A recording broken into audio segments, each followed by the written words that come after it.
মধ্যপ্রাচ্যে আবারও উত্তেজনা বেড়েছে ইরান ও যুক্তরাষ্ট্রের মধ্যে সাম্প্রতিক সামরিক ও কূটনৈতিক ঘটনাবলীর জেরে।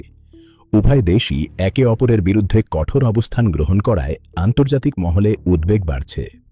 সম্প্রতি পারস্য উপসাগরে একটি ড্রোন ভূপাতিত করার ঘটনা নিয়ে দুই দেশের মধ্যে নতুন করে উত্তেজনা তৈরি হয়। যুক্তরাষ্ট্র দাবি করেছে তাদের ড্রোন আন্তর্জাতিক আকাশসীমায় ছিল, তবে ইরান বলছে সেটি তাদের আকাশসীমা লঙ্ঘন করেছিল। এর পরপরই উভয় পক্ষই সামরিক প্রস্তুতি জোরদার করেছে। এদিকে যুক্তরাষ্ট্র ইরানের ওপর নতুন অর্থনৈতিক নিষেধাজ্ঞা আরোপ করেছে, যার ফলে ইরানের অর্থনীতি আরও চাপে পড়তে পারে বলে ধারণা করা হচ্ছে। অন্যদিকে ইরানও পাল্টা হুঁশিয়ারি দিয়ে বলেছে তারা নিজেদের সার্বভৌমত্ব রক্ষায় প্রয়োজনীয় সব পদক্ষেপ নেবে। জাতিসংঘসহ বিভিন্ন আন্তর্জাতিক সংস্থা উভয় পক্ষকে সংযম প্রদর্শনের আহ্বান জানিয়েছে। বিশেষজ্ঞরা আশঙ্কা করছেন পরিস্থিতি নিয়ন্ত্রণের বাইরে চলে গেলে এটি বড় ধরনের সামরিক সংঘাতের হুমকি হয়ে দাঁড়াবে।